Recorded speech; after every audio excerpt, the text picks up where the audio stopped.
Bayangkan wahai saudara-saudaraku, malam ini setelah Anda membaca satu ayat sederhana ini, dan atas izin Allah, pintu rezeki terbuka lebar, uang mengalir deras, hutang terlunasi, dan keberkahan menghampiri dari arah yang tidak pernah Anda sangka-sangka. Ayat ini adalah salah satu dari rahasia yang telah dipelajari para ulama sepuh. Rahasia yang insya Allah bisa mengubah hidup Anda, karena sudah banyak orang membuktikannya. Mulai dari malam ini juga. Bismillahirrahmanirrahim. Assalamualaikum warahmatullahi wabarakatuh. Jumpa lagi bersama saya di channel Berkah Sing, dan saya mau jujur kepada Anda dari awal. Video ini bukan tentang keajaiban, bukan tentang ritual mistis, bukan tentang jimat yang disembunyikan para ulama.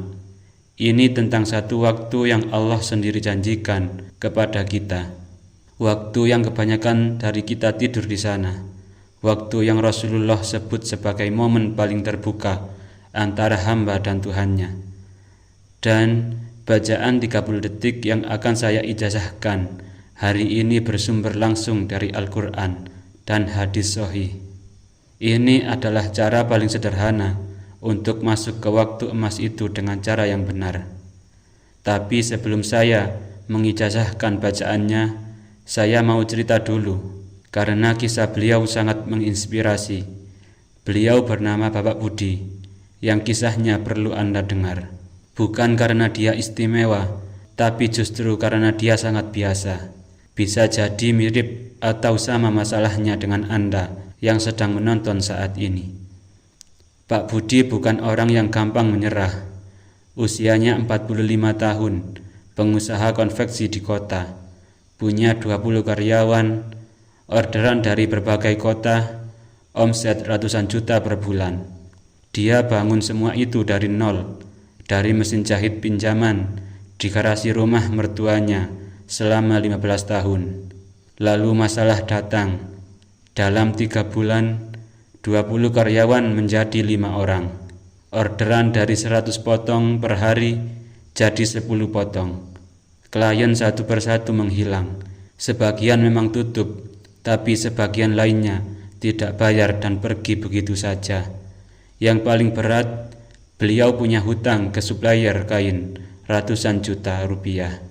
Kredit yang diambil sebelumnya dengan asumsi orderan akan terus berjalan, jatuh tempo sudah lewat 3 bulan. Supplier mulai menelpon, pertama dengan suara ramah, kemudian dengan nada yang berubah, lalu dengan ancaman. Pak Budi, kalau minggu depan belum ada kejelasan, kami terpaksa lapor ke pihak berwajib. Beliau coba ke bank, ditolak, coba ke sesama pengusaha, semua sedang dalam kondisi yang tidak jauh berbeda. Dia bahkan menjual mobil pribadinya, dapat puluhan juta, tapi belum cukup. Sedangkan total yang harus dibayar hampir 100 juta. Dan dia tidak tahu dari mana harus mendapatkan uang sebanyak itu. Malam itu, beliau tidak bisa tidur, bukan karena tidak mengantuk, tapi karena setiap kali memejamkan mata, angka-angka itu muncul lagi. 15 juta, 10 juta, 5 juta, terus berputar di pikirannya. Sebelum jam 3 pagi beliau terbangun, keluar dari kamar, pelan-pelan agar tidak membangunkan istrinya. Duduk di teras menatap langit yang gelap. Kebetulan tidak ada bintang malam itu. Dan untuk pertama kalinya dalam hidupnya, laki-laki yang terbiasa kuat itu menundukkan kepalanya dan berbisik kepada langit, "Ya Allah, aku sudah tidak tahu harus bagaimana lagi." Air matanya jatuh. Beliau tidak ingat kapan terakhir kali menangis. Mungkin waktu ayahnya meninggal belasan tahun lalu. Tapi malam itu, beliau menangis seperti anak kecil. Di tengah tangis itulah, sesuatu muncul di benaknya. Ceramah seorang ustadz seminggu sebelumnya, ketika beliau sedang menghadiri pengajian umum di kompleknya. Kalau semua pintu tertutup, jangan salahkan pintunya. Mungkin Anda belum mengetuk pintu yang benar. Allah membuka pintunya paling lebar di sepertiga malam terakhir. Dawuh yang beliau ingat. Kemudian beliau melihat ke arah jam tangannya. Waktu menunjukkan pukul 2:40 dini hari. 20 menit lagi, pikirnya. Apa yang bisa aku rugikan? Malam pertama, tepat sebelum jam 3 pagi, beliau mengambil wudhu. Air keran di tengah malam itu terasa dingin di tangannya. Tapi ada sesuatu yang aneh. Semakin dia membasuh air ke wajahnya, semakin ringan perasaannya, seperti sesuatu yang berat perlahan-lahan diangkat. Beliau masuk ke musola kecil di sudut rumahnya. Ruangan 2x2 meter yang jarang beliau kunjungi di luar sholat wajib. Duduk di atas sajadah, tangannya masih gemetar, dan beliau membaca bacaan yang disampaikan ustadz itu. Pelan, khusyuk, dengan suara serak karena habis menangis. Selesai membaca, beliau sujud lama, sangat lama. Dalam sujud itu, beliau tidak berdoa dengan kalimat yang indah. Beliau hanya jujur, "Ya Allah, aku tidak punya kata-kata yang bagus. Aku tidak tahu cara berdoa yang benar. Aku hanya tahu bahwa Engkau Maha mendengar, dan aku butuh pertolongan-Mu, sangat butuh." Sajadahnya basah. Pagi harinya tidak ada yang terjadi, tapi beliau tidak menyerah. Beliau sudah berjanji kepada dirinya sendiri. Malam kedua, tanda pertama mulai terasa.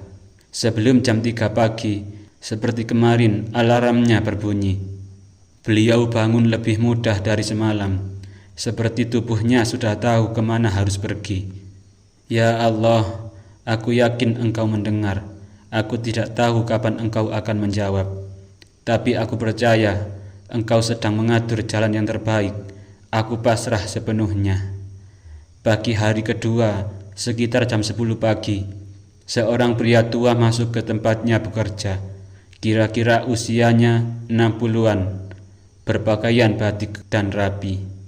"Pak Budi, saya Pak Harto. Dulu Bapak pernah menolong saya 8 tahun lalu." Pak Budi mengerutkan dahi, lalu perlahan ingat. Dulu ada kenalan lama ayahnya yang bangkrut.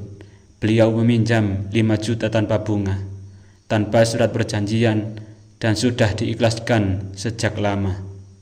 Pak Harto mengeluarkan amplop coklatnya. "Ini 5 juta yang dulu Bapak pinjamkan, dan ini 16 juta tambahan sebagai tanda terima kasih saya. Total 21 juta. Pak, mohon diterima dengan ikhlas." Setelah Pak Harto pergi, Pak Budi masuk ke kamar kecil di belakang, tempat biasanya beliau beristirahat, menutup pintu, lalu menangis lagi. Tapi kali ini bukan air mata kesedihan. 21 juta dari orang yang bahkan sudah beliau lupakan keberadaannya. Tapi masih kurang 79 juta untuk supplier. Malam itu, untuk pertama kalinya dalam berbulan-bulan, ada rasa yang namanya harapan. Malam ketiga, "Ya Allah, Engkau sudah tunjukkan tanda-tanda-Mu. Aku makin yakin Engkau sedang membuka jalan. Aku tidak tahu bagaimana caranya, tapi aku percaya penuh kepadamu." Pada hari ketiga, tepat jam 8 pagi, telepon dari nomor tidak dikenal. "Selamat pagi Pak Budi, saya dari Yayasan Peduli UMKM Nusantara. Bapak berhak menerima dana hibah sebesar 50 juta rupiah. Tidak perlu dikembalikan." Beliau tidak langsung percaya dengan kabar tersebut. Tapi siang harinya, sekitar jam 1, SMS dari bank masuk. Sore harinya, transfer masuk 30 juta rupiah dari PT Mandiri Sejahtera. Kemudian beliau membuka arsip lamanya, invoice tanggal 5 April 2019. Di situ tertera pesanan 500 potong seragam dari klien 6 tahun lalu yang pergi tanpa membayar dan sudah diikhlaskannya sejak lama. Entah apa yang terjadi hari itu, tapi mereka membayarnya 5 tahun kemudian. Dalam waktu singkat, yaitu 3 hari, kejadian-kejadian di luar nalar itu terjadi. Pak Harto datang membawa 21 juta. Yayasan memberikan hibah 50 juta. Klien lama melunasi invoice 30 juta. Total 110 juta rupiah. Bahkan lebih dari yang beliau butuhkan. Beliau berjalan keluar ke tengah tokonya. Di depan 5 karyawannya, dia berhenti, lalu berlutut dan sujud di lantai. Allahu Akbar, ya Allah, Engkau benar-benar maha kuasa. Engkau dengar hamba yang lemah ini. Dari tempat yang tidak pernah aku bayangkan, Engkau kirimkan jalan keluar. Sahabat berkah sing yang dirahmati Allah, saya menceritakan kisah Pak Budi ini bukan untuk membuat Anda kagum kepada beliau. Saya ceritakan karena saya yakin di antara Anda yang menonton saat ini ada yang sedang berada di posisi yang sama atau mungkin lebih berat. Dan ada yang mungkin bertanya-tanya, apakah Allah benar-benar mendengarku? Jawabannya ada di ayat yang Allah sendiri turunkan. Barang siapa bertakwa kepada Allah, niscaya Dia akan membukakan jalan keluar baginya dan memberinya rizki dari arah yang tidak disangka-sangka. Quran Surat At-Talaq ayat 2 dan 3. Perhatikan kalimat itu baik-baik. Dari arah yang tidak disangka-sangka, bukan dari arah yang kita rencanakan, bukan dari jalur yang kita targetkan, tapi dari arah yang bahkan tidak pernah masuk dalam daftar kemungkinan kita. Pak Harto yang sudah 8 tahun hilang, yayasan yang datang tanpa diminta, klien 5 tahun lalu yang tiba-tiba membayar.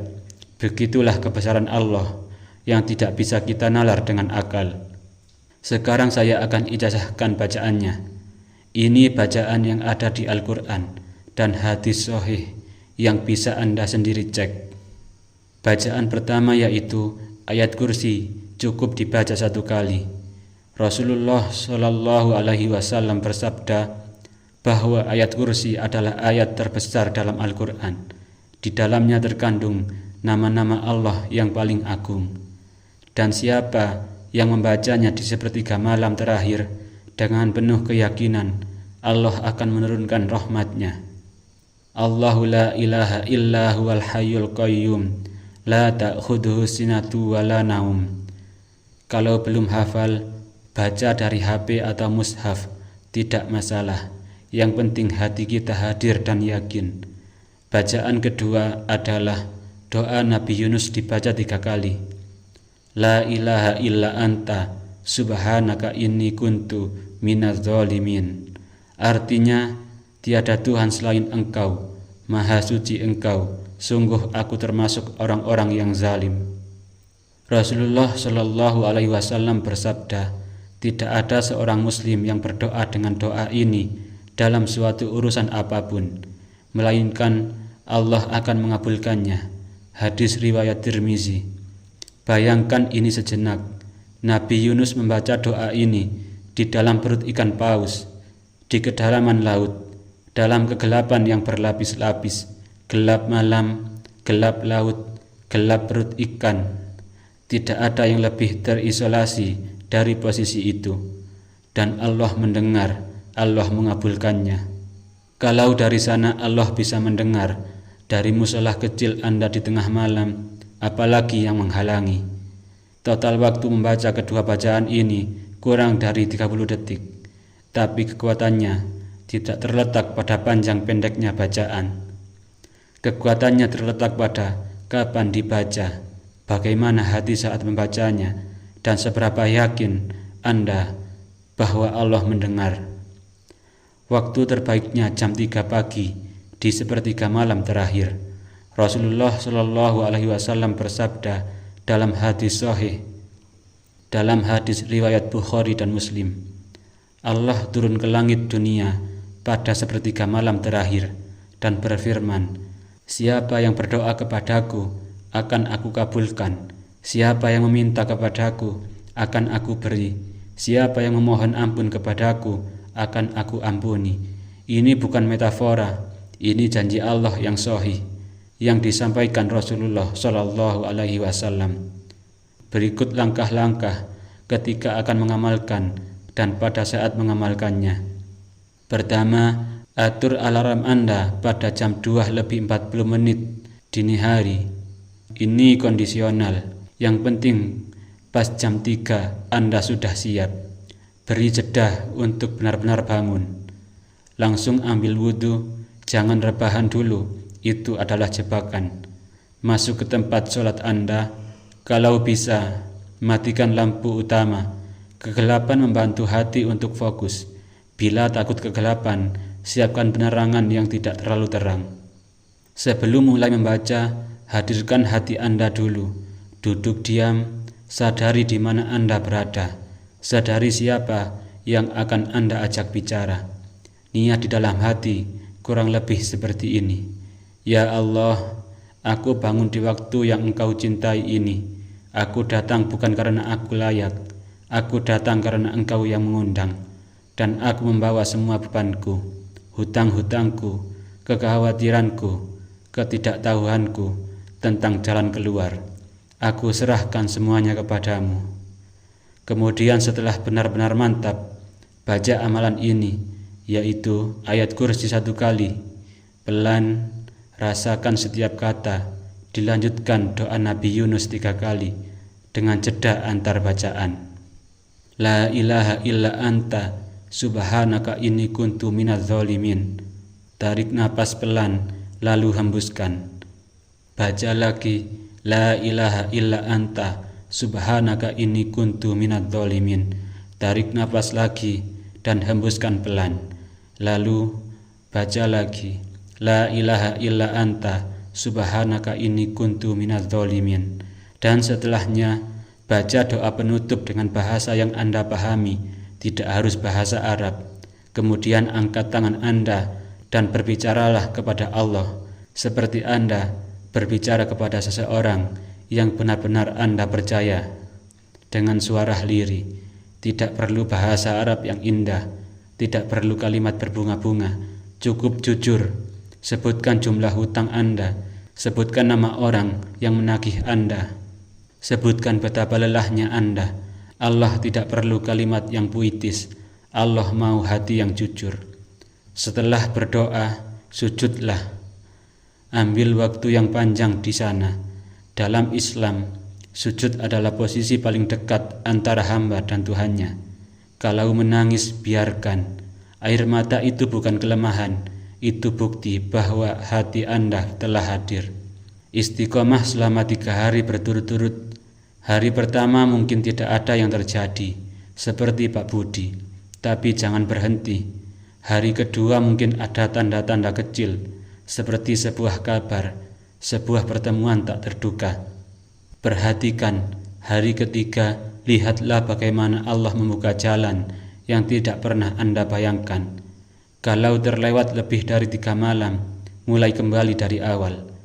Ini bukan hukuman, ini latihan istiqomah. Dan istiqomah itulah yang Allah nilai. Sahabat-sahabatku, saya tidak bisa memaksa Anda untuk mencoba ini. Yang bisa saya lakukan hanya menyampaikan apa yang Allah janjikan dalam kitabnya, apa yang Rasulullah ajarkan dalam sunnahnya, dan apa yang telah dialami oleh orang-orang yang mau membuktikannya. Hutang itu bukan aib, hutang adalah ujian.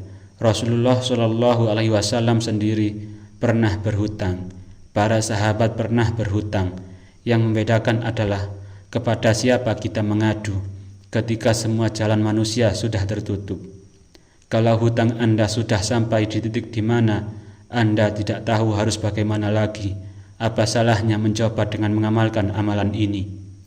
Atur alarm sebelum jam 3 pagi malam ini. Bangun, wudhu, baca bacaan yang sudah saya sampaikan. Lakukan selama 3 hari secara istiqomah. Kemudian lihatlah apa yang Allah buka untuk Anda. Bisa dari arah yang sudah lama Anda tunggu. Bisa dari orang-orang yang bahkan namanya sudah Anda lupakan. Bisa dari pintu yang belum pernah Anda bayangkan akan terbuka. Yang penting Anda sudah mengetuk pintu yang benar di waktu yang benar dengan hati yang jujur. Sisanya serahkan kepada Allah yang Maha Tahu, waktu terbaik untuk setiap hambanya. Mari kita berdoa bersama-sama. Ya Allah, ampuni kami atas semua dosa yang mungkin menahan pintu rezeki kami. Lunaskan hutang-hutang kami dengan cara yang tidak pernah kami duga, dari arah yang tidak pernah kami sangka. Gerakkan hati orang-orang yang bisa membantu kami, meskipun mereka tidak tahu bahwa mereka sedang menjadi perantaramu. Kuatkan kami di hari-hari yang berat. Jangan biarkan kami menyerah sebelum Engkau tunjukkan jalan keluarmu. Amin ya Rabbal Alamin. Kalau Anda siap mencoba ini, tulis di kolom komentar qabiltu, dan sertakan juga hajat-hajat Anda agar kami bisa mengaminkannya bersama-sama. Kita saling mendoakan di sini, karena doa seorang muslim untuk muslim lainnya itu mustajab. Jangan lupa menekan tombol like, kemudian subscribe channel ini, dan share video ini kepada siapapun yang Anda tahu. Siapapun kita yang sedang menanggung beban hutang saat ini, hutang bukan akhir dari segalanya. Pak Budi datang kepada Allah dalam kondisi hancur. Laki-laki 45 tahun yang biasanya kuat menangis di teras rumahnya jam 3 malam, menatap langit yang berawan. Tapi dia tidak menyerah. Dia mengetuk pintu yang tepat di waktu yang tepat dengan hati yang jujur. Dan alhamdulillah, dalam 72 jam, hutang-hutangnya lunas dari 3 arah yang tidak pernah terbayangkan. Yakinlah bahwa Anda juga bisa, asal Anda mau memulai. Sampai jumpa di pertemuan selanjutnya. Akhirul kalam, wabillahi taufik wal hidayah. Wassalamualaikum warahmatullahi wabarakatuh.